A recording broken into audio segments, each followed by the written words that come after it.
नमस्कार। अनफोल्डिङ एसराचारको पडकास्ट श्रृङ्खला प्रयासका कथाको तेस्रो एपिसोडमा तपाईहरूलाई स्वागत गर्न चाहन्छु। म प्रस्तुता आस्था सुवेदी। प्रयासका कथामा हामी यौन तथा प्रजनन स्वास्थ्य र अधिकारका सरोकारमा प्रत्यक्ष अप्रत्यक्ष रूपमा योगदान पुर्याइरहनुभएका असङ्ख्य पात्रहरूका कथा तपाईहरूमाझ ल्याउने जमर्को गर्दछौँ। नेपालका सीमान्तकृत समुदायमध्ये सबैभन्दा बढी सीमान्तकृत यौनिक तथा लैङ्गिक अल्पसङ्ख्यक अर्थात् सेक्सुअल एन्ड जेन्डर माइनोरिटिज एससीएमहरू हुनुहुन्छ। सरकारी निकायले आजसम्म आधिकारिक जनगणना नगरेकाले एलजीबीटीआईक्यू प्लस कम्युनिटीको जनसङ्ख्या कति छ भनेर यकिन गर्न सक्ने स्थिति पनि छैन। दक्षिण एसियामै सर्वप्रथम देशको संविधानमा एससीएम कम्युनिटीका समानताका कुराहरू सुनिश्चित गरेको मुलुक हो नेपाल। एससीएम अर्थात् एलजीबीटीआईक्यू प्लसको हक र अधिकारको मामिलामा नेपाल साउथ एसिया र विश्वमै अग्रणी स्थानमा हुँदछ।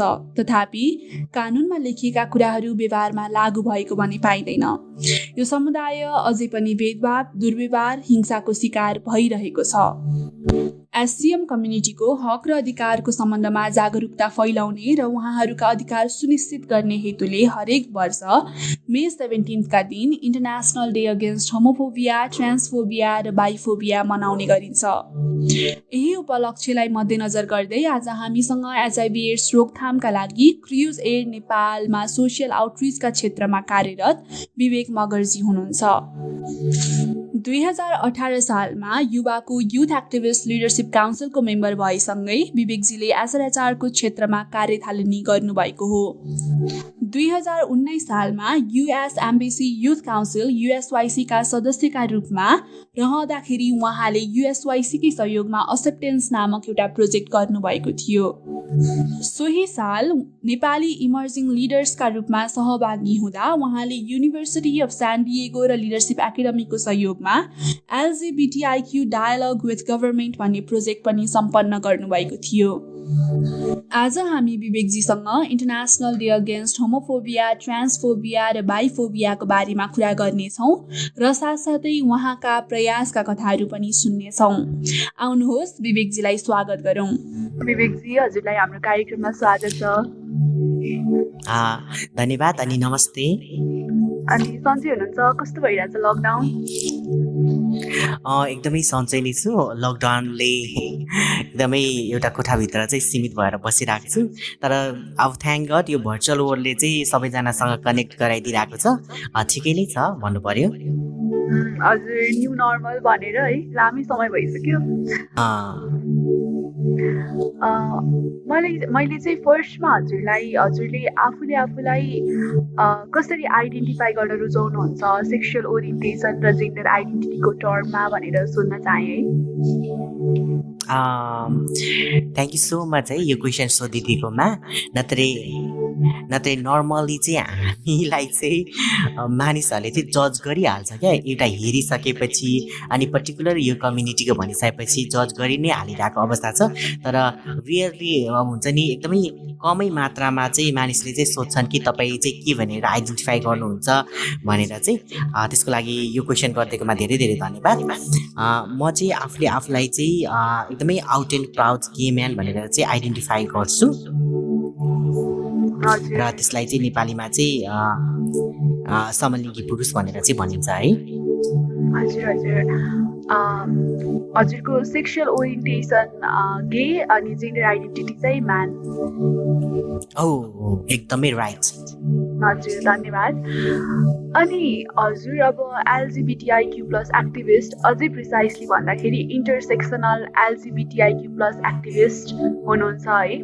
2018 सालदेखि यो क्षेत्रमा काम गर्नुभएको छ र अनि आज चाहिँ एकदमै सुवर्ण अवसर छ इन्टरनेसनल डे अगेन्स्ट होमोफोबियाको।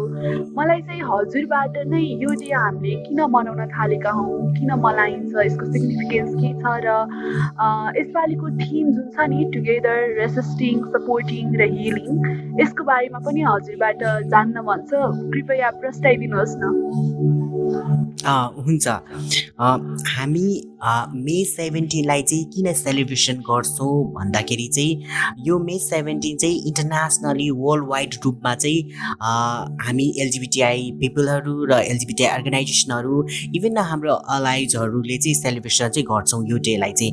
अनि यो डेलाई चाहिँ किन स्पेसली हामी सेलिब्रेसन गर्छौँ भन्दाखेरि चाहिँ यही दिन होइन 1990मा चाहिँ डब्लुएचओले चाहिँ होमोसेक्सुअलिटीलाई चाहिँ एउटा इलनेस होइन होइन, एउटा मानसिक मेन्टल इलनेस होइन, मेन्टल डिजिज होइन, जुन चाहिँ अब मेन्टल इलनेस मेन्टल डिजिजमा को लिस्टमा चाहिँ होमोसेक्सुअलिटीलाई राखेको थियो।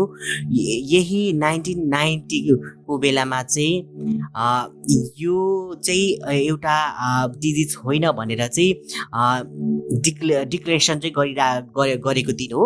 त्यही भएको कारणले गर्दाखेरि पनि हामी चाहिँ यो मे 17लाई चाहिँ सेलिब्रेसन गर्छौँ र स्पेसली अझै पनि चाहिँ विभिन्न देशहरूमा चाहिँ होमोसेक्सुअलिटीलाई चाहिँ मेन्टल इलनेस डिजिजको रूपमा चाहिँ लिइरहेको अवस्था छ र कति देशहरूमा यसलाई एउटा क्रिमिनलाइजको रूपमा पनि लिइरहेको अवस्था भएको कारणले गर्दाखेरि चाहिँ स्पेसली यो डेलाई चाहिँ एउटा भिजिबिलिटीको लागि, सोलिडारिटीको लागि, युनिटी अवेरनेस होइन, अनि यो इन्करेजमेन्टको लागि चाहिँ हामी चाहिँ सेलिब्रेसन चाहिँ गर्छौँ। यो वर्षको मे 17को थिम भनेको चाहिँ टुगेदर, रेजिस्टिङ, सपोर्टिङ अनि हिलिङ हो र यो चाहिँ इन्टरनेसनल वाइजको यो थिम हो। कति देशहरूमा चाहिँ नेसनल वाइज पनि थिमहरू चाहिँ राख्ने गर्छन् र यो इन्टरनेसनल थिम चाहिँ किन चाहिँ यो राख्नलाई पुग्यो भन्दाखेरि चाहिँ हामी सबै LGBTIQ community, non LGBTIQ community सबैजना व्यक्तिहरू चाहिँ यो कोरोना महामारीले चाहिँ एकदमै पीडित भइरहेको अवस्थामा चाहिँ एकअर्कासँग चाहिँ मिलेर होइन यसलाई चाहिँ सामना गरेर चाहिँ एकअर्काप्रति चाहिँ एउटा सद्भावहरू निकालेर चाहिँ अगाडि बढ्नुपर्छ भन्ने नै हो र यसलाई कोरोनासँग पनि रिलेटेड गरिन्छ। र अर्को भनेको चाहिँ हामीले जति पनि स्टिग्मा एन्ड डिस्क्रिमिनेसनहरू पाउँछ यसलाई चाहिँ जति पनि हामीहरू समुदायका व्यक्तिहरू चाहिँ साइलेन्टली बसिरहेको हुन्छ, जो हिंसालाई चाहिँ एकदमै दबाएर राखिरहेको हुन्छ, त्यसलाई चाहिँ प्रतिरोध गरेर चाहिँ अगाडि बढ्नुपर्छ र एकअर्कालाई चाहिँ सपोर्ट गर्नुपर्छ र यसको चाहिँ उपचार गर्नुपर्छ, यसलाई चाहिँ होइन समस्यालाई चाहिँ सल्भ गर्नुपर्छ भन्ने नै यो वर्षको चाहिँ नारा हो। हजुर, धन्यवाद। अब चाहिँ हामी नेपालको कुरा गरौँ। नेपालमा चाहिँ यतिजना एससिएम कम्युनिटीको मानिसहरू हुनुहुन्छ भनेर एकिनका साथ भन्न सक्ने अवस्था पनि छैन, सेन्सस भएको छैन फर्मल रूपमा उहाँहरूको।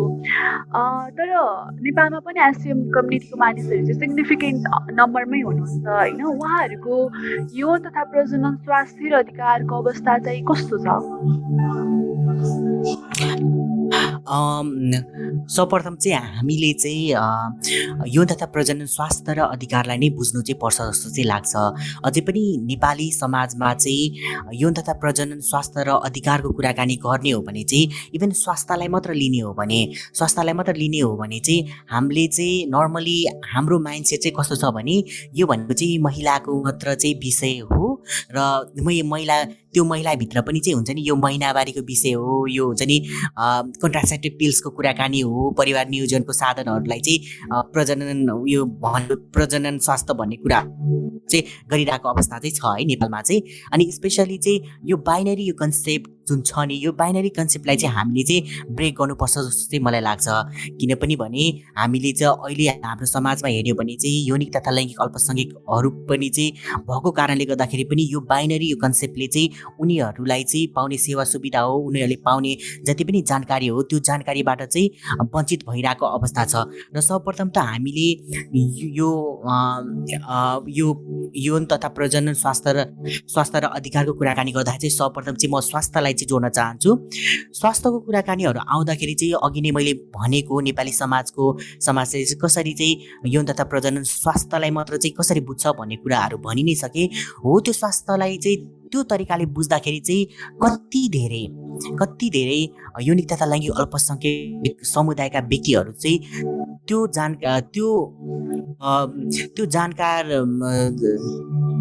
जानकारीबाट चाहिँ जुन चाहिँ यौन तथा प्रजनन स्वास्थ्यको जानकारीबाट चाहिँ वञ्चित हुनु भइरहेको छ र गभर्मेन्टले दिने जति पनि चाहिँ सेवा सुविधा छ त्योबाट चाहिँ एकदमै धेरै वञ्चित हुनु भइरहेछ।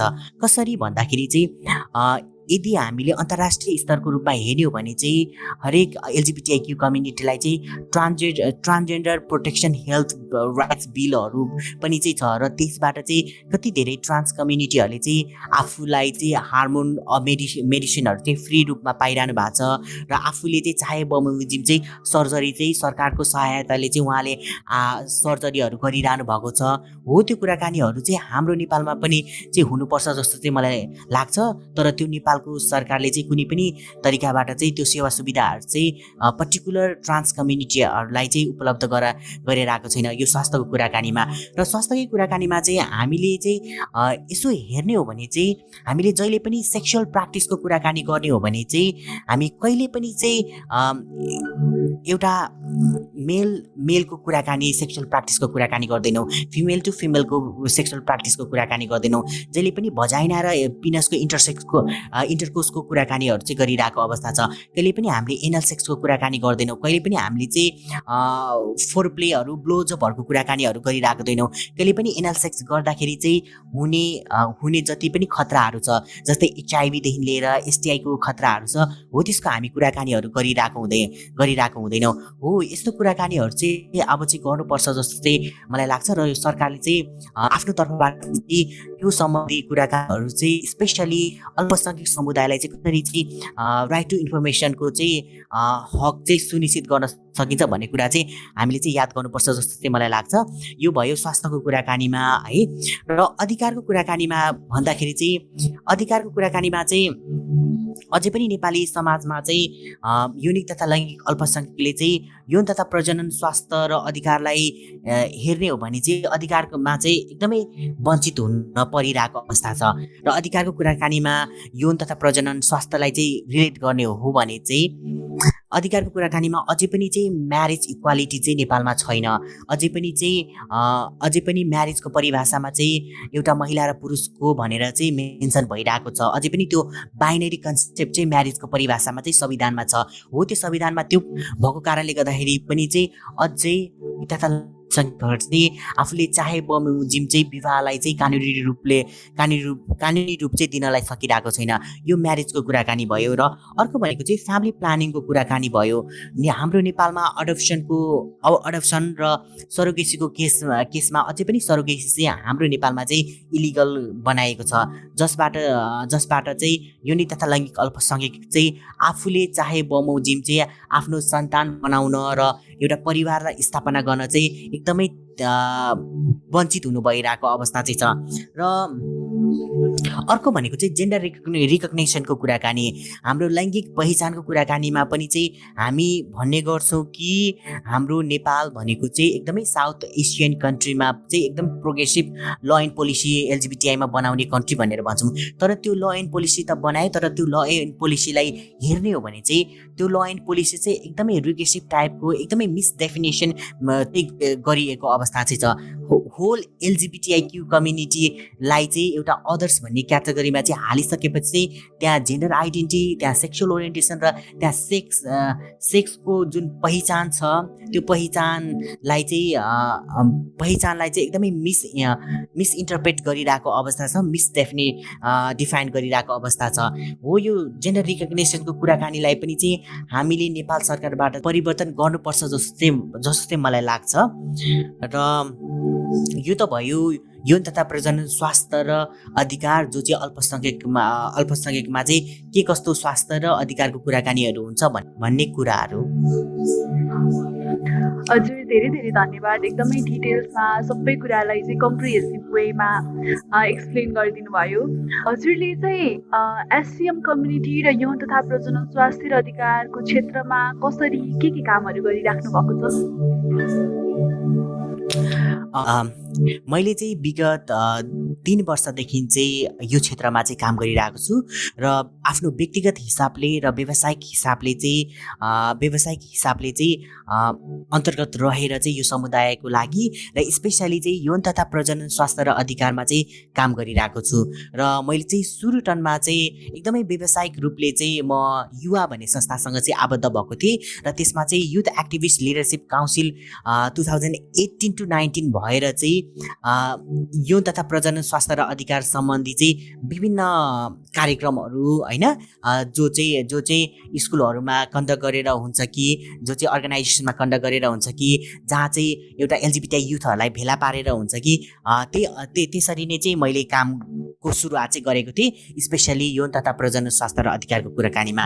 र मेरो सुरुवात चाहिँ त्यसरी स्टार्ट भएको हो। मेरो सुरुवात त्यसरी स्टार्ट भइसकेपछि चाहिँ मैले विभिन्न एम्बेसीजहरूसँग विभिन्न अर्गनाइजेसनहरूसँग चाहिँ मिलेर चाहिँ मैले काम गरेँ र त्यसैको बापत चाहिँ मैले US embassy youth council member भएर चाहिँ एउटा प्रोजेक्टलाई लिड गर्ने म अवसर पाएको थिएँ र त्यो प्रोजेक्टको नाम चाहिँ थियो एक्सेप्टेन्स।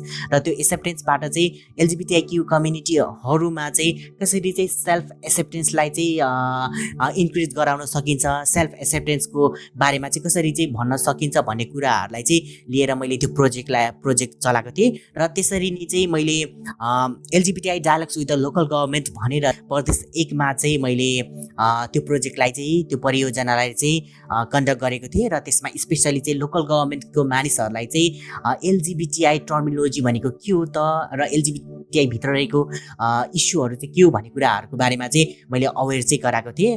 र त्यो सँगसँगै चाहिँ विभिन्न प्लेटफर्महरूमा चाहिँ म यो sexual and reproductive health and राइट्सको बारेमा चाहिँ म जहिले पनि चाहिँ एकदमै अग्रसर भएर चाहिँ एकदमै भोकल भएर चाहिँ म यो सम्बन्धी चाहिँ इस्युहरूलाई चाहिँ म रेज गर्ने गर्छु। हाल चाहिँ म कुर्सेस नेपालमा चाहिँ आबद्ध भएर चाहिँ काम गरिरहेको छु र स्पेसली मेरो वर्किङ एरिया भनेको चाहिँ प्रिभेन्टिङ एचआइभी एन्ड एड्स हो।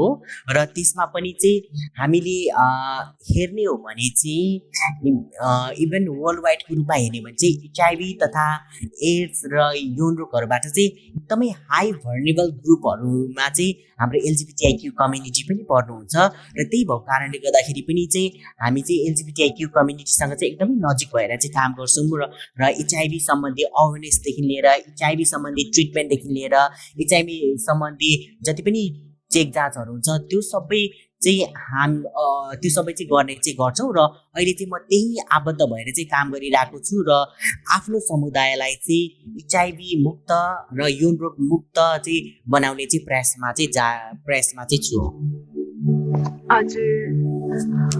हजुरले एलजिबिटिआइक्यूसँग एकदमै नजिक भएर काम गर्न थाल्नुभएको चाहिँ टाइम पनि धेरै लामो भइसक्यो अनि कार्यक्षेत्र पनि एकदमै फराकिलो रहेछ हजुरको। हजुर अनि यसरी काम गरिरहँदा चाहिँ तपाईँले के कस्ता समस्याहरू झेल्नु पर्यो आफ्ना सुरुवाती दिनहरूमा र आजसम्म आइपुग्दाखेरि के कति परिवर्तन भएका छन् आफ्ना चुनौतीहरू? पक्कै पनि हामी काम गर्ने दौरानमा भओस् कि होइन हामीले चाहिँ जीवनयापन गर्ने क्रममा भओस् हामीले चाहिँ चुनौतीलाई सामना गर्दै अगाडि बढ्नुपर्छ जस्तो लाग्छ। र चुनौतीहरू पनि हामीले चाहिँ कुनै समय र अवस्था हेरेर चाहिँ हामीले भोगि नै रहेको हुन्छौँ। र मेरो चुनौती पनि त्यस्तै नै छ। सुरुको दिनमा मैले काम गर्दाखेरि मेरो चुनौती भनेको म आफैभित्र थियो, म आफैभित्र मै वरिपरि नै थियो। कसरी थियो भन्दाखेरि चाहिँ त्यो अवस्थामा चाहिँ मैले काम त गर्नलाई थालिसकेको थिएँ तर पनि चाहिँ आफूलाई सेल्फ एक्सेप्टेन्सको लेभल भनेको चाहिँ एकदमै धेरै नै कम थियो। र त्यो अवस्थामा चाहिँ म यसरी बाहिरतिर आएर बोल्न सक्ने, बाहिरतिर आएर चाहिँ आफ्नो जुन चाहिँ छ वास्तविक पहिचान, त्यो वास्तविक पहिचानलाई चाहिँ बाहिरतिर आएर चाहिँ मैले अरूलाई भनिरहेको अवस्था पनि थिएन। र त्यो अवस्थामा चाहिँ सेल्फ एक्सेप्टेन्स नै मेरो लागि चुनौती थियो र बाहिर आएर अरूलाई भन्न नै चाहिँ मेरो लागि चाहिँ चुनौती थियो। र त्यो सुरुवाती दिनहरूको चुनौतीहरू चाहिँ थियो। र अहिले आएर चाहिँ चुनौतीहरू चाहिँ विभिन्न प्रकारले विभिन्न रूप होइन चुनौतीको रूप चाहिँ परिवर्तन भएको चाहिँ छ। र त्यो चुनौतीको परिवर्तन हेर्दाखेरि चाहिँ अहिले आएर चाहिँ हामीले चुनौतीलाई हेर्ने हो भने चाहिँ कति धेरै समुदायका व्यक्तिहरूसँग चाहिँ काम गरिरहँदाखेरि चाहिँ समुदायको व्यक्तिहरूबाट नै हामीले चाहिँ विभिन्न चुनौतीहरू चाहिँ सामना गर्नुपर्ने र अब अरू चुनौतीहरूलाई हेर्ने हो भने चाहिँ यसरी खुलेर आउँदाखेरि र खुलेर काम गरिरहँदाखेरि चाहिँ विभिन्न प्लेटफर्महरू सोसियल मिडियाको माध्यमबाट चाहिँ विभिन्न प्रकारबाट चाहिँ होमोफोबिक ट्रान्सफोबिक स्लरहरू चाहिँ युज हुने, एकदमै हेट स्पिचहरू चाहिँ हामीलाई दिने र एकदमै थ्रेटनिङहरू चाहिँ दिने चाहिँ भइरहेको छ। र स्पेसली यो चाहिँ मैले भोगेर आइरहेको कुराकानी पनि चाहिँ हो। र मैले यो काम गर्ने दौरानमा चाहिँ यसो हेर्ने हो भने चाहिँ सरकारबाट आइपर्ने चुनौतीहरू होइन र एउटा एज अ इन्डिभिजुअल पर्सनबाट आउने चुनौतीहरू चाहिँ एकदमै धेरै छ। चुनौती चाहिँ इन्डिभिजुअल लेभलमा आफूले एक्सेप्ट गर्न नसक्नु त्यो पनि चुनौतीको रूपमा आउँदो रहेछ। सामाजिक, राष्ट्रिय, अन्तर्राष्ट्रिय स्तरमा चाहिँ लान्छना विभेदहरू पनि चुनौतीका रूपमा आउँछन् भनेर मेन्सन गर्नुभयो। तर हजुर हरेक दिन LGBTIQ+ कम्युनिटीका लागि एक्टिभिजम गरिराख्नुहुन्छ, काम गरिराख्नुहुन्छ, यसको पछाडिको त्यो इन्सपिरेसन फ्याक्टर चाहिँ के हो? मलाई चाहिँ के कुराले इन्सपायर गर्छ भने जति वर्ष मैले काम गरेँ र काम गर्नेछु र यो गएको वर्ष चाहिँ जति मैले काम गरेँ र जोसँग मैले काम गरेँ उसँग काम गर्दाखेरि चाहिँ उहाँहरूबाट चाहिँ जुन पोजिटिभ रेस्पोन्सहरू, पोजिटिभ फिडब्याक, पोजिटिभ रिजल्टहरू आउँछ त्यो कुराले चाहिँ मलाई जहिले पनि इन्सपायर गर्छ। किनभने भने म कति ठाउँमा म गइरहेको हुन्छु, कतिजना मान्छेसँग चाहिँ म भेटिरहेको हुन्छु र उहाँहरूले चाहिँ मैले गरेको कामबाट नै चाहिँ आफूलाई चाहिँ सेल्फ एक्सेप्ट गर्नलाई सक्नुभयो भनेर सुन्न पाउँछु। र कतिजनाले चाहिँ मैले चाहिँ तपाईँकै भिडियो देखाएर चाहिँ आफूलाई चाहिँ कम आउट गरेको थिएँ फ्यामिलीमा भन्नुहुन्छ होइन। कतिजनाले चाहिँ म चाहिँ यो प्रोग्राममा चाहिँ पार्टिसिपेट गरिसकेपछि चाहिँ मैले चाहिँ एउटा होमोफोबिक र ट्रान्सफोबिकसँग चाहिँ मैले डिफेन्स गर्नलाई चाहिँ सकेँ, मैले चाहिँ उसँग चाहिँ डिबेट गर्नलाई सकेँ भन्ने कुराहरू, यस्ता सानो कुराकानीहरूले पनि चाहिँ मलाई एकदमै धेरै इन्सपायर गरिरहेको अवस्था चाहिँ छ। र जहाँसम्म लाग्छ आफूले काम गरिरहँदाखेरि र आफूले गरेको कामबाट चाहिँ जो व्यक्तिलाई चाहिँ फाइदा पुगिरहेको छ, जो व्यक्तिलाई चाहिँ राम्रो भइरहेको छ, उहाँ व्यक्तिको अनुहारमा चाहिँ एउटा हाँसो आउनु नै मेरो लागि चाहिँ काम गर्नको लागि चाहिँ एकदमै प्रेरणाको स्रोत हो जस्तो चाहिँ मलाई लाग्छ। हजुर विवेकजी, म चाहिँ हजुरको त्यो इन्सपिरेसन स्टोरी सुन्दाखेरि चाहिँ मुसुमुसु हाँसिरहेको थिएँ। मलाई एकदमै मन छोयो। सानोतिनो कुराहरूले मान्छेलाई जिन्दगीमा इन्सपायर गरिरहेको हुन्छ, अगाडि मुभ गर्नलाई पुस गरिरहेको हुन्छ। अब यही सिलसिलामा आजको अन्तिम प्रश्न म हजुरलाई सोध्न चाहन्छु। एससिएम व्यक्तिहरूको यौन तथा प्रजनन स्वास्थ्य र अधिकारलाई सुनिश्चित गराउन कसले कसरी काम गर्नुपर्छ जस्तो लाग्छ हजुरलाई, राष्ट्रिय, अन्तर्राष्ट्रिय र लोकल स्तरमा? पक्कै पनि यो चाहिँ एकदमै धेरै इम्पोर्टेन्ट क्वेसन छ होइन। हामीले चाहिँ यौनिक तथा लैङ्गिक अल्पसङ्ख्यकहरूको स्वास्थ्य र अधिकारलाई होइन सुनिश्चित गर्नको लागि चाहिँ हामीले चाहिँ स्थानीय सरकार हुँदै चाहिँ प्रदेश सरकार हुँदै चाहिँ हामी राष्ट्रिय स्तरसम्म चाहिँ जानुपर्छ जस्तो चाहिँ मलाई लाग्छ। र पहिलो भनेको त हामी यो देशको नागरिक भएको नाताले चाहिँ हामीलाई चाहिँ सरकारी तवरबाट नै हाम्रो प्रजनन स्वास्थ्य र अधिकारको बारेमा चाहिँ सुनिश्चित गर्नुपर्छ। यो सुनिश्चित गरिरहँदाखेरि पनि चाहिँ हाम्रो वास्तविक समस्यालाई पहिचान गरेर, हाम्रो वास्तविक मागलाई चाहिँ पहिचान गरेर चाहिँ सुनिश्चित गर्नुपर्छ जस्तो चाहिँ लाग्छ हाम्रो अधिकारहरू।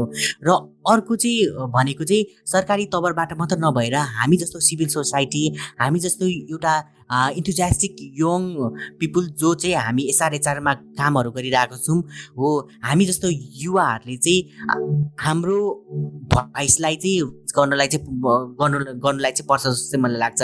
र हाम्रो जति पनि इस्युहरू छ, जति पनि समस्याहरू छ, जस्तै आज चाहिँ हामी यो पडकास्टमा चाहिँ हामी चाहिँ अल्पसङ्ख्यकको इस्युहरूलाई चाहिँ एड्रेस गरिरहेको छौँ भने चाहिँ हरेक प्लेटफर्ममा चाहिँ यो इस्युलाई चाहिँ हामीले चाहिँ रेज गर्न चाहिँ जान्यौँ। र तपाईँले जस्तै चाहिँ यसरी चाहिँ यो प्लेटफर्मलाई चाहिँ एउटा यौनिक तथा लैङ्गिक अल्पसङ्ख्यकको चाहिँ एउटा आवाजको लागि युज गरे जस्तो चाहिँ अरूले पनि युज गर्नुपर्छ जस्तो चाहिँ लाग्छ। र इन्डिभिजुअल तहमा चाहिँ तपाईँ जहाँ बसिरहनु भएको छ, जुन पोजिसनमा हुनुहुन्छ त्यो पोजिसनबाट चाहिँ तपाईँले चाहिँ यौनिक तथा लैङ्गिक अल्पसङ्ख्यकको बारेमा चाहिँ बोल्न चाहिँ पर्छ जस्तो चाहिँ मलाई लाग्छ।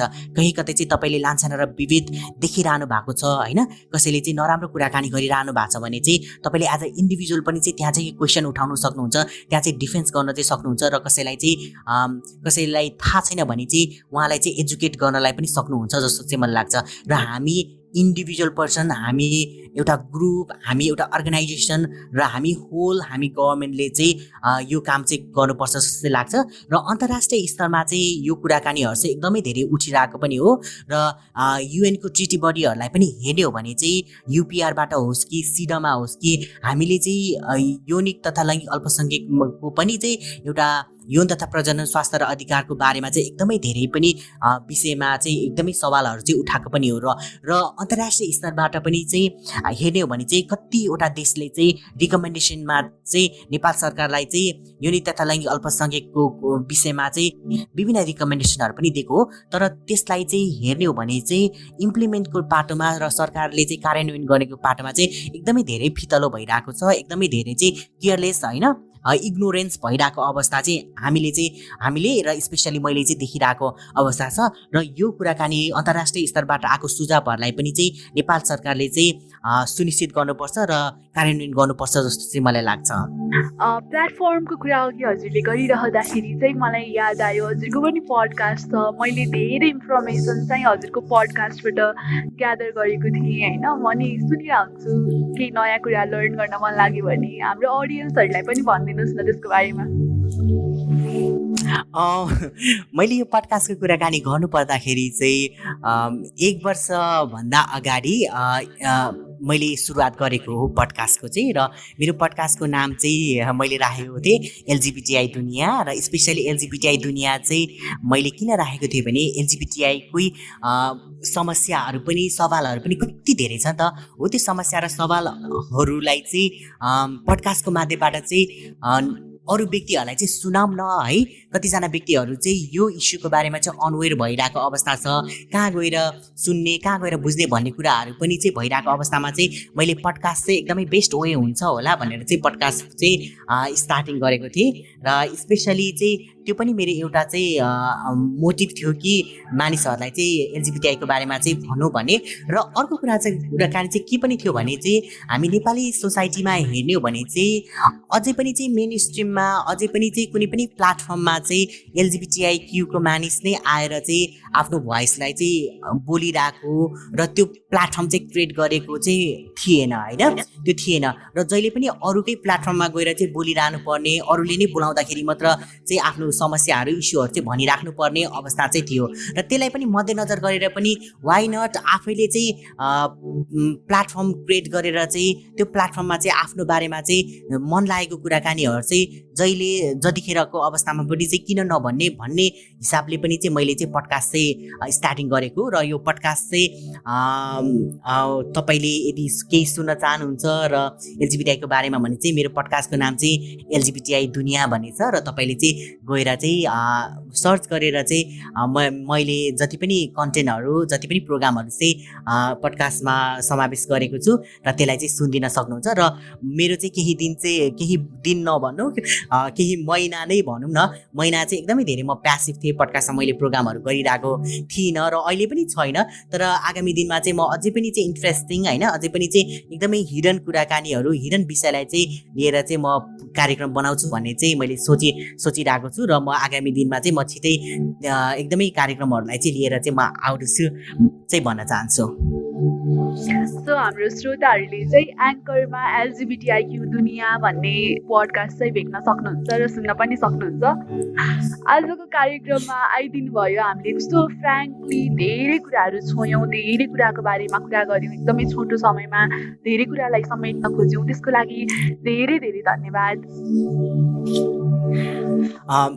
तिमीलाई पनि एकदमै धेरै धेरै धन्यवाद, जसले पनि अर्गनाइज गरिरहनु भएको छ यो प्रोग्राम होइन, यो प्रयासको कथाहरू र स्पेसली एसआरएचआरमा कुराकानी गर्ने भनेर चाहिँ जसले पनि चाहिँ यो कार्यक्रमको चाहिँ निर्माण गर्नुभएको छ उहाँलाई पनि एकदमै धेरै धेरै धन्यवाद।